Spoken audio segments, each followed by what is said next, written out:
Dengue ಜ್ವರದ ಬಗ್ಗೆ ಅರಿವು ಮೂಡಿಸಬೇಕು ಅಂತ ಅಧಿಕಾರಿಗಳಿಗೆ ಶಾಸಕರು ಖಡಕ್ ಆಗಿ ಮುನ್ನೆಚ್ಚರಿಕೆ ನೀಡಿದರು. ವಿಜಯನಗರ ಜಿಲ್ಲೆಯ ಕೊಟ್ಟೂರು ತಾಲೂಕು ಪಂಚಾಯತಿಯಲ್ಲಿ ಕೆಡಿಪಿ ಸಭೆ ಮಹಾತ್ಮ ಗಾಂಧೀಜಿ ಸಭಾಂಗಣದಲ್ಲಿ ನಡೆಯಿತು. ಡೆಂಗ್ಯೂ ಜ್ವರ ಹರಡದಂತೆ ಮುನ್ನೆಚ್ಚರಿಕೆ ವಹಿಸಬೇಕು ಅಂತ ಅಧಿಕಾರಿಗಳಿಗೆ ಶಾಸಕ ಕೆ ನೇಮಿರಾಜ್ ನಾಯ್ಕ ಅವರು ಹೇಳಿದರು. ಶೈಕ್ಷಣಿಕವಾಗಿ ಮುಂದುವರೆದ ಪಟ್ಟಣವಾಗಿರುವುದರಿಂದ ಕೂಡ್ಲಿಗಿ ತಾಲೂಕಿಗೆ ಎಷ್ಟು ಕಾಳಜಿ ವಹಿಸಿದ್ದೇವೋ ಅಷ್ಟೇ ಕೊಟ್ಟೂರು ತಾಲೂಕು ಕೂಡ ಕಾಳಜಿಯನ್ನು ನೀಡಿದ್ದೇವೆ ಅಂತ ಹೇಳಿದರು. ಇನ್ನು ಹಣ ಪಡೆಯದಂತೆ ರೈತರಿಗೆ ಯಾವುದೇ ರೀತಿ ಹಣ ಪಡೆಯದಂತೆ ವಿದ್ಯುತ್ ಒದಗಿಸುವುದು ನಿಮ್ಮ ಕರ್ತವ್ಯ ಅಂತ ಅಧಿಕಾರಿಗಳಿಗೆ ತಿಳಿಸಿದರು. ಕೆ ನೇಮಿರಾಜ್ ನಾಯ್ಕ ಅವರು ಸಂದರ್ಭದಲ್ಲಿ ತಿಳಿಸಿದರು. ಸಂದರ್ಭದಲ್ಲಿ ಜಿಕೆ ಅಮರೇಶ್, ತಹಶೀಲ್ದಾರ್ ಶರಣಪ್ಪ ಮುದ್ಗಲ್, ತಾಲೂಕು ಆಡಳಿತಾಧಿಕಾರಿಗಳು ರವಿಕುಮಾರ್, ಕಾರ್ಯನಿರ್ವಾಹಕ ಅಧಿಕಾರಿಗಳು ಮತ್ತು ತಾಲೂಕಿನ ಎಲ್ಲ ಅಧಿಕಾರಿಗಳು ಹಾಗೂ ಪೊಲೀಸ್ ಸಿಬ್ಬಂದಿಯವರು ಉಪಸ್ಥಿತರಿದ್ದರು. ವರದಿ ವೈ ಮಹೇಶ್ ಕುಮಾರ್, ಕೊಟ್ಟೂರು. ಅದು ಎಷ್ಟು ದಿನಕ್ಕೆ ನಾವು ಕ್ಲೀನ್ ಮಾಡಿ ಬ್ಲೀಚಿಂಗ್ ಪೌಡರ್ ಹಾಕ್ಬೇಕು ಅನ್ನೋಂಥದ್ದಕ್ಕೆ ಇದನ್ನ ಸ್ವಲ್ಪ ದಯಮಾಡಿ ನೋಟ್ ಮಾಡಿ. ಮೊದಲು ಆರೋಗ್ಯ ಇಲಾಖೆಯಿಂದ ಪ್ರತಿ 3 ತಿಂಗಳಿಗೊಮ್ಮೆ ಮಾಡ್ಬೇಕಂತ ಹೇಳ್ತಾ ಇದ್ವಿ.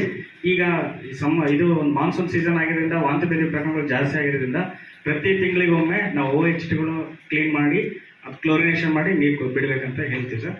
ಆಮೇಲೆ ಲಾರ್ವೆಗಳು ಹೆಚ್ಚಾಗೋದು ಮೇನ್ ಆಗಿ ಈ ಡ್ರಮ್ಗಳಲ್ಲಿ ನೀರು ಶೇಖರಿಸಿಟ್ಟದಾಗಲಿ ಕೆಳಗಡೆ ತೊಟ್ಟಿಗಳು ಮಾಡ್ಕೊಂಡಿರ್ತಾರಲ್ಲ, ಪ್ರತಿ ಒಂದು 5 ರಿಂದ 6 ದಿನಕ್ಕೊಮ್ಮೆ ಕ್ಲೀನ್ ಮಾಡ್ಬೇಕಂತ ಹೇಳಿ ನಾವೊಂದು ಆರೋಗ್ಯ ಇಲಾಖೆಯಿಂದ ಹೋಗಿ ಸಿಬ್ಬಂದಿಗಳು ತಿಳಿಸ್ತೇವೆ ಸರ್. ಇದ್ರ ಜೊತೆಗೆ ಟೌನ್ಗಳಲ್ಲಿ ಆಶೆಗಳದ್ದು ಕೊರತೆ ಇದೆ ಸರ್. ಕೊಟ್ಟೂರು ಮತ್ತು ಕೂಡ್ಲಿಗಿ ಎರಡೂ ಸೇರಿ ಸರ್.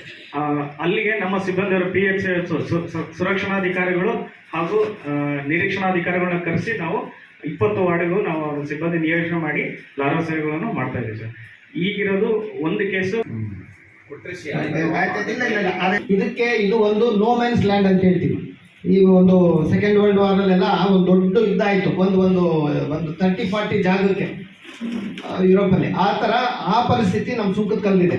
ಯಾಕೆಂದರೆ ರಾಮಪುರ ಪಂಚಾಯಿತಿ ಅಗ್ರಬೊಮ್ಮನಹಳ್ಳಿ ತಾಲೂಕು ಬಂದರೆ ಕೊಟ್ಟೂರು ತಾಲೂಕು ಬಂದರೆ ವಿಧಾನಸಭಾ ಕ್ಷೇತ್ರ ಕೂಡ್ಲಿಗಿ ಬರ್ತದೆ, ಸೊಸೈಟಿ ಸೂಲ್ದಳ್ಳಿಗೆ ಬರ್ತದೆ. ಆದರೆ ಎಲ್ಲ ರೀತಿ ಅದು ಅವಕಾಶದಿಂದ ವಂಚಿತ ಆಗಿದೆ. ಇದಕ್ಕೋಸ್ಕರ ಇದನ್ನು ವಿಶೇಷ ಗ್ರಾಮ ಅಂತ ಪರಿಗಣಿಸಿ 2 ಕೋಟಿ ಅನುದಾನ ಕೊಡಬೇಕಂತ ಹೇಳ್ಬಿಟ್ಟು ನಾವು ಮನವಿ ಮಾಡಿದ್ವಿ. ನಾನು ಬೀದಿ ಅಲ್ಲಿ ಓಡಿ ಸುತ್ತಾಡಿದ್ದೀನಿ.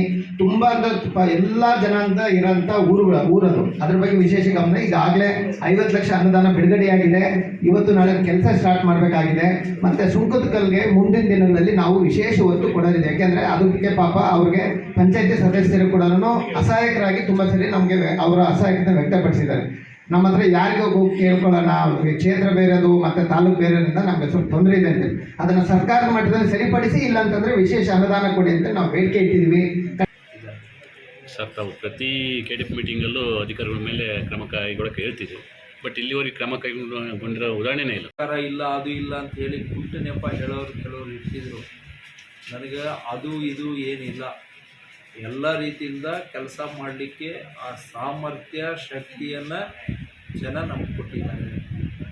ಅದಕ್ಕೆ ಈ ಕ್ಷೇತ್ರದೊಳಗೆ ಕೊಟ್ಟೂರು ತಾಲೂಕಿಂದ ಹಿಡಿದು ಅಗ್ರಿಬೊಮ್ಮನಹಳ್ಳಿ ವಿಧಾನಸಭಾ ಕ್ಷೇತ್ರದಲ್ಲಿ ಬರುವಂಥ ಮರೇಮನಹಳ್ಳಿ ಇರ್ಬೋದು, ಬೊಮ್ಮನಹಳ್ಳಿ ತಾಲೂಕು ಇರ್ಬೋದು, ಕೊಟ್ಟೂರು ತಾಲೂಕು ಇರ್ಬೋದು, ಹೆಚ್ಚಿನ ಅನುದಾನವನ್ನು ಕೇಂದ್ರ ಸರ್ಕಾರದಿಂದ ಆಗಲಿ ಈ ರಾಜ್ಯ ಸರ್ಕಾರದಿಂದ ಎಷ್ಟಾಗುತ್ತೆ ಅದು ಮೀರಿ ಮತ್ತೆ DMF KMERCನಲ್ಲಿ ಅನುದಾನ ತಂದು ಡೆವಲಪ್ಮೆಂಟ್ ಮಾಡುವಂಥ ಕೆಲಸ.